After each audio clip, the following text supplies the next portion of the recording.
In Gaza almost a year ago, the fear has been that the conflict there could escalate into a wider regional war, and those fears were not eased today. Israel's military reach and power is long and strong. This is not Lebanon or Gaza, but almost 2,000 kilometers away in Yemen.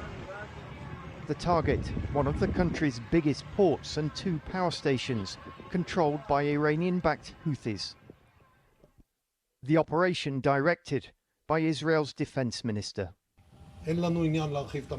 We have no interest in expanding the war. We have no interest in looking for additional fronts. But if somebody attacks Israel, as the Houthis have recently done with missiles, and throughout the war with cruise missiles and drones, anyone who carries out such an attack, we will settle the account with them, and we know how to do it. Israel is not holding back. Its Air Force releasing footage as they set off for the raid. And earlier today, it says it shot down another drone launched from Yemen. For the past year, the Yemeni Houthis have been trying to influence the conflict in the Middle East. This is their commandos seizing a British-owned ship in the Red Sea last November. They have long-range missiles, are supported by Iran, and aggression against Gaza and Lebanon. Today's strikes in Yemen highlight another dangerous front in a war that threatens to engulf the region. John Donnison, BBC News, Jerusalem. Well, Israel also continued throughout the day today to launch airstrikes in the east of Lebanon. Around 50 people were told to have been killed in that particular series of strikes. And our senior international correspondent, Orla Guerin, has sent this report from the Bekaa Valley. Israel keeps hitting hard. For now, it looks unstoppable. This is the Bekaa Valley this afternoon. There were at least 30 airstrikes in an hour. Danger in every direction. And new dead. Our neighbours, the Jamil family, are all gone, he says. As more airstrikes rain down, Noor Moussaoui lies in intensive care. She is 6 years old and was injured on her own doorstep on Monday. Her family say she's intelligent and chatty and loves meeting new people. But here, shortly before the attack, she was afraid and praying. Her mother, Rima, now prays by her bedside. And suddenly, as we filmed, the planes were back. Well, within the last few seconds, we've had a strike. We heard the plane in the air, then we felt the impact. The windows here shook, they rattled. And it's an indication of how nowhere here is safe. Even patients in hospitals can't feel completely safe. Minutes later, new wounded. An ambulance has just arrived now, bringing casualties from the latest airstrike. They're being treated in the emergency department. There's a lot of anger and tension. People are stressed, wondering when this is going to stop. Back in intensive care, Noor's father, Abdullah,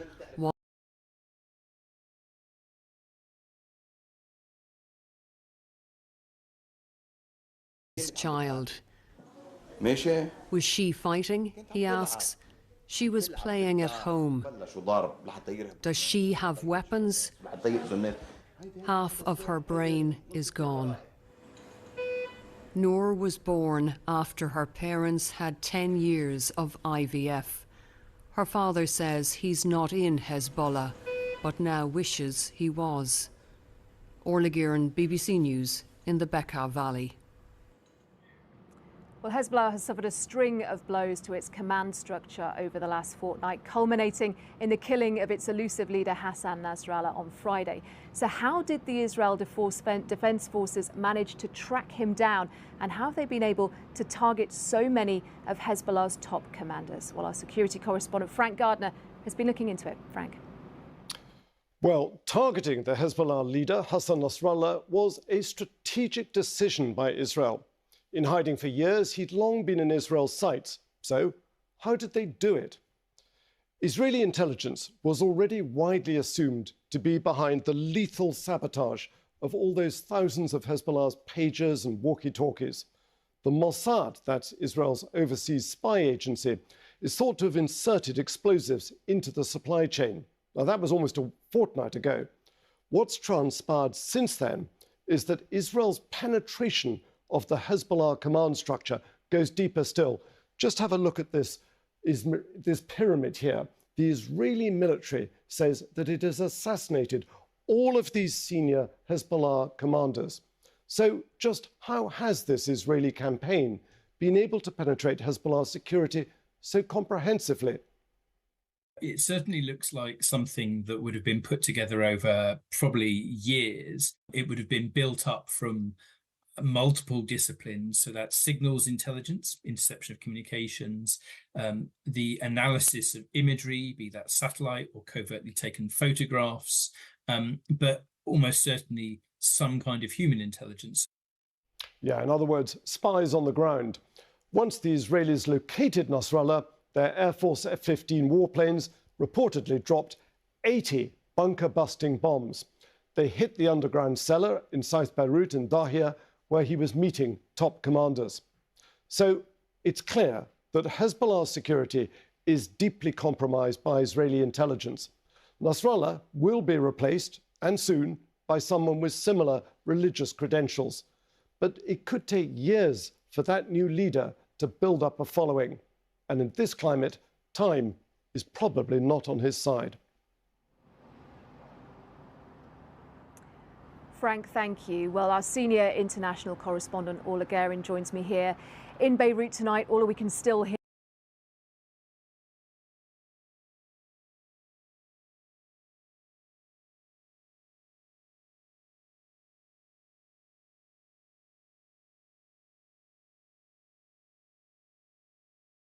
it's been a near constant presence. Speak to the Israeli leader. I think if we've learned anything in the last year, it's that Benjamin Netanyahu is not listening to the White House. I've been here for 12 days. I've been very struck by the tempo.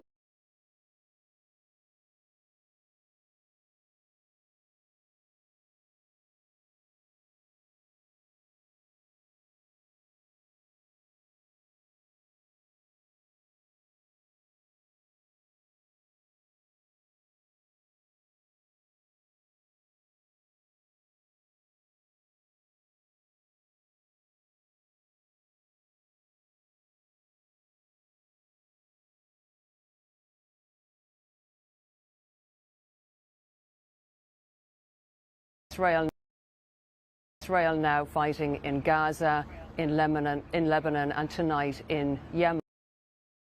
Travel, that is where everything is headed, and we are not seeing any diplomacy gaining traction. Many in Lebanon now fear becoming another Gaza. They fear becoming a long war. We already have 1,000 dead here. I was here in 2006 in the last war. It took a month to get to that death toll. So US military experts are saying this could get a lot worse before it gets a lot worse. It is a little after 1 o'clock in the morning in Beirut, and the war is escalating between Israel and Hezbollah. Israeli ground forces crossed the border to carry out limited raids in Lebanon, and several officials are warning that a larger ground operation is in the works right now. The Israeli defense minister says they're about to kick off the next stage of this war. Hezbollah is reeling from a loss of senior leadership and says it's working to elect new leaders as quickly as possible. Hassan Nasrallah led the militant group for 32 years until Friday, when Israel assassinated him in a targeted airstrike and exposed Hezbollah's vulnerabilities for everyone to see. Every day, Their puppets are eliminated. Ask Mohammed Deif. Ask Nasrallah. There is nowhere in the Middle East Israel cannot reach. Israel expanded the airstrikes to target the Houthis in Yemen, applying more pressure on militant groups.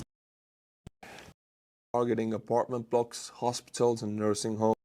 Welcome back. It's Monday, so happy Monday to you. You're going to have a fantastic week. You know what didn't have a fantastic week or previous week? Was golf buggies being used? Hello team, welcome to another ATP Geopolitics video with myself, Jonathan MS Pitts. Ukraine War News Update, first part thereof for the 1st of October 2024. Pinching a punch for the first of the month, no returns. Okay, we're going to go to the Ukrainian General Staff figures for the Russian losses for the day before. Some pretty substantial figures in a number of these categories, as we are used to at the moment. 1,370 personnel lost there for the Russians. That's ticked over above the 1,300 arbitrary threshold marker I've put in. That's a bad day at the office for the Russians for sure. 9 tanks is a daily average tank loss, which is, I think, still pretty significant. To lose that number a day, I think, shows that they are attacking still and they are being attrited. And 44 armoured fighting vehicles goes to that end there. 44 is well over double the daily average, and that is a huge number of vehicles to lose in a single day. 33 artillery systems is not as high as we have seen, but still fairly significant, almost double the daily average. And then we have 73 vehicles and fuel tanks being a very high number there, one piece of special equipment. So Ukrainians still managing to attrit the Russians at pretty tremendous rates across these categories. We see that as well, 98 drones, tactical level drones being used, operational tactical level, and that is pretty significant. So that's going to be the number of drones sent over in these nightly waves. Also added to that will be things like Orlans and Zalas and Supercans as well. So we'll move on to look at Andrew Perpetua's loss list. He's come out with one which is a pretty significant set of losses. Exactly what we'd expect given what we are seeing with the Ukrainian General Staff figures. So again, we are justified in believing that Ukrainian General Staff are at least largely correct. Here we have a combat asset loss ratio of about maybe even as much as 5-1. 5 Russian losses to 1 Ukrainian loss. So we're going from the artillery at the top there to the bottom of the APCs, and down with the Ukrainians artillery to APCs. So a much smaller amount there. Probably about a 5-1 ratio. So that is exactly what the Ukrainians would want. And that's similar, probably about a 4-1 ratio of equipment in general.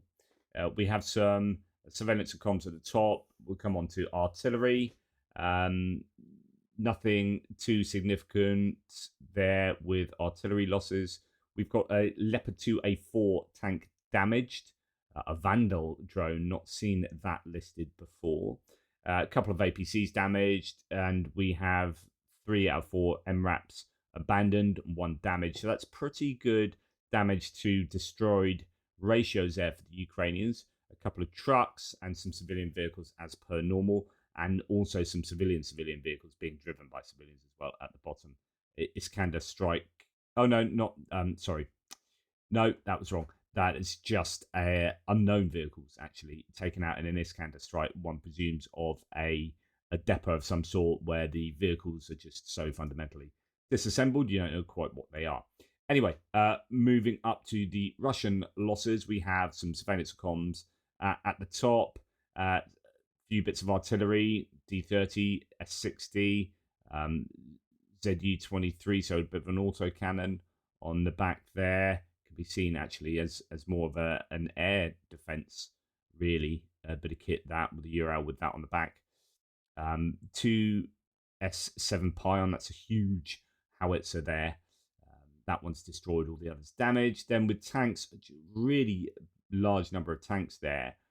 What's that going to be? Something like 15 tanks. And just over half of them destroyed and abandoned. Some tracked garden sheds thrown in there, 4 of those. T-80s, T-72s, and unknown tanks thrown in. So that's a large number of tanks to lose in a day. That's really significant. Infantry fighting vehicles, fairly large number, 100% of them destroyed and abandoned, and almost 100% of the fairly large number of APCs abandoned and destroyed. So bad proportion of destroyed and abandoned to damaged for the Russians, worse than the Ukrainians there. We have the usual culprits in the infantry fighting vehicles, BMP-2s, BTR-82s, and some BNDs thrown in for good measure. And for the APCs, MTLBs being lost quite freely there by the Russians. Interestingly, a Humvee damaged, so that's one of the ones they've captured and then used it, and that's been damaged. Trucks and civilian vehicles, quite a lot of those being damaged and destroyed as well. So just nothing particularly stands out as an individual piece of kit. The Russians just losing a substantial number of pieces that is just, I think, par for the course with how the Russians are operating at the moment and how they have been for some time.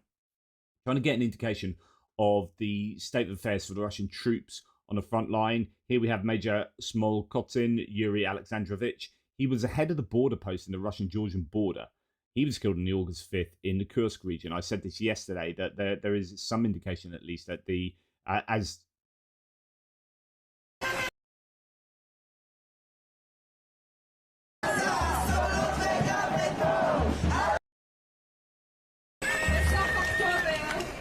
בסוף אוקטובר יחגוג ארז, האהוב שלנו בר מצווה. ארז זה הבן של עופר. עופר חייב לדעת שהוא חוזר הביתה בזמן. ארז, גיא, השר ורותם האהובים שלנו, נעשה הכל כדי שאבא יחבק אתכם, כדי שתוכלו גם אתם לחזור לחיים כפי שמגיע לכם לחיות. אין דבר יותר חשוב!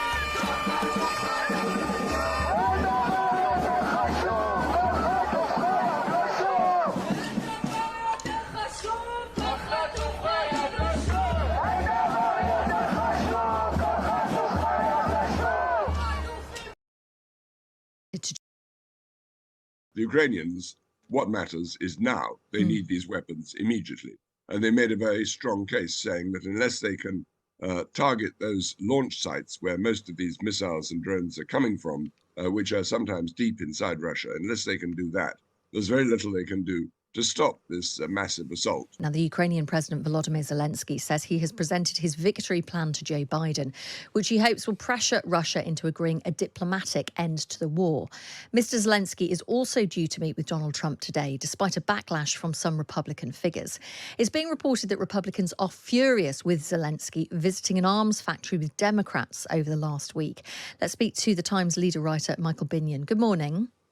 Good morning. First of all, what do we know about this victory plan that has been presented to Joe Biden? Well, we don't know very much. And in fact, that's one of the criticisms we're already hearing from people in the United States.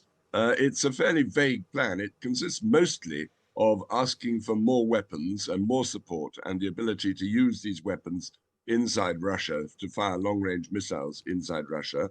It also asks for tougher Western security guarantees. But it doesn't suggest anything that's likely to induce the Russians either to look at it and certainly not to accept it.